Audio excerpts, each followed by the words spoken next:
As the saying goes, learn from the past, live in the present, and plan for the future.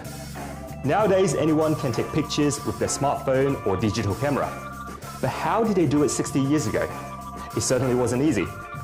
Today, we get to appreciate these great photos that were taken in the 50s, and honestly, I can't think of any greater inspiration source for us to learn from the past and perhaps prepare us for the future. This photo exhibition features over 80 documentary photographs taken by Swiss photographer Werner Bishop during his stopover in Hong Kong in the early 1950s.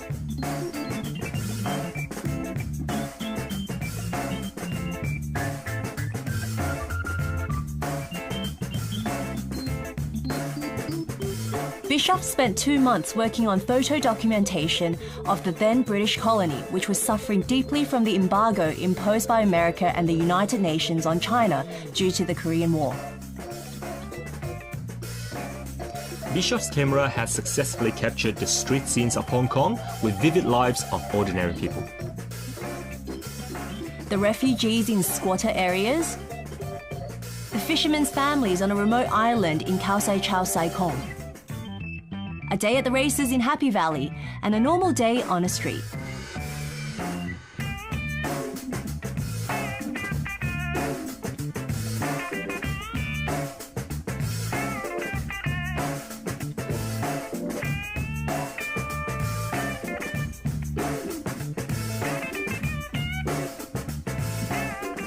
The economy of Hong Kong grew so rapidly in the mid-50s, and people's lifestyle began to change as well.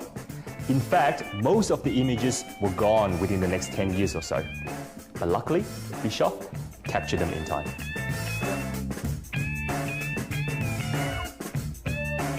During the 50s, Hong Kong began to go against the renewal of the nationalist communist civil war in mainland China. It prompted a large influx of refugees from China to Hong Kong after World War II, causing a huge population surge. Hong Kong was flooded with people of all ages and all trades, from poor labourers to rich industrialists.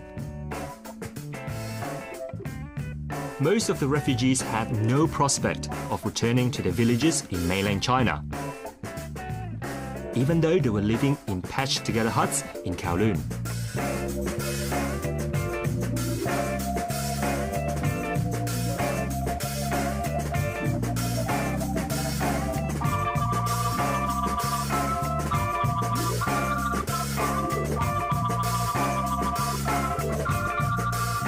Most of these pictures reveal the dark side and the greatest moments of Hong Kong respectively, such as the riots and the Queen's birthday garden party at the Governor's house in Central. These fascinating pictures give us an intimate view into the life of people in Hong Kong back in the 1950s. It's really interesting to see all these great pictures because I was born in the 80s and I really didn't have any idea of what Hong Kong was like back in the 50s. And it's amazing to see how Hong Kong has transformed itself in the last 50, 60 years. And I'm excited to see what Hong Kong will be like in the future.